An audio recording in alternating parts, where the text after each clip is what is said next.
Hi, I'm Mark Sleboda, and this is The Real Politik. The three-way Mexican standoff that has characterized the frozen conflict in Syria for years now continues. The first side, in the west of the country, controlling the majority of the territory and population, is the Syrian government in Damascus, backed by Russian forces, Iranian-led Shiite popular mobilization units, and Hezbollah.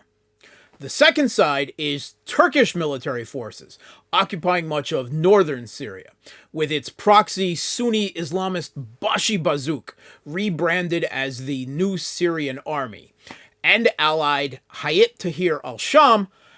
also known as Al-Qaeda, in Idlib. And the third side is the U.S. military occupation force in East Syria, with their proxy Syrian Democratic Forces, which is comprised of half Kurdish YPG and half Sunni Arab forces formerly fighting for ISIS, sitting on and exploiting the majority of Syria's oil and wheat fields. An apparent terrorist bombing in Istanbul several weeks ago, which the Erdogan regime of course claims was perpetrated by the Syrian Kurdish YPG,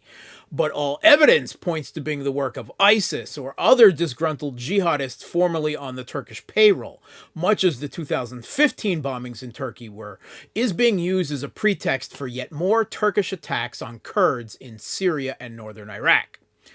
The neo-Ottoman Sultan Erdogan is once again threatening another major military incursion into northern Syria to seize the remaining portions along the border, which are still under the control of the US-backed Syrian Kurdish forces.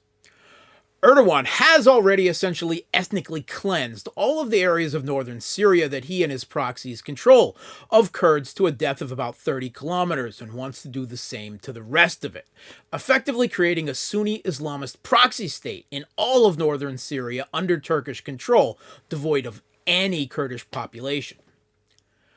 Erdogan has bluffed such further incursions into northern Syria several times before for concessions, but this time appears more serious. A successful military operation against the Kurds in Syria might help distract from his domestic economic woes, as he faces a tough re-election bid next year. He has already launched an extensive series of some 89 air and drone strikes at Kurdish military targets and infrastructure in northern Syria and Iraq, including of territories that respectively had a US or Russian military presence in those areas. However, no US or Russian troops were actually killed in the strikes, and both replied with only the most feeble of protestations, fearing Erdogan flipping to the other's side permanently. Erdogan has insisted that these airstrikes and increased artillery softening are merely the prelude to a larger ground offensive into northern Syria, against what Turkey considers Syrian Kurdish terrorists. Russia has tried to negotiate with the Syrian Kurds, getting them to withdraw their militia forces 30 kilometers from the border and turn authority and security there over to the Syrian government, in the hopes that this would assuage Erdogan's supposed security concerns. But the Kurdish political elites still playing proxy forces to the US military occupation, and delusional off US insinuations of independence, or at least a proxy Kurdish quasi-state, Rojava in East Syria under US protection, refuse to budge.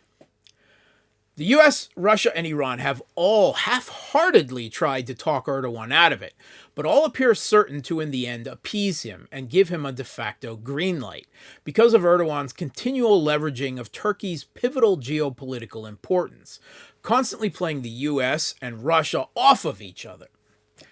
Now, neither Biden nor Putin are willing to push Erdogan too much, especially now that they are at war with each other just on the other side of the Black Sea in Ukraine. Erdogan is a cunning beast and senses the weakness and opportunity.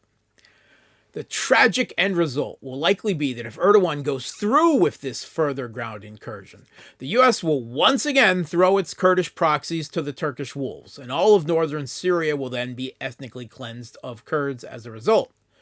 Russia will ruefully shake its head in exasperation, but do nothing, and convince Damascus to tolerate this further temporary Turkish occupation of sovereign Syrian territory, until some distant theoretical future day when both the US and Turkey will tire of the expense of their respective military occupations of Syrian territory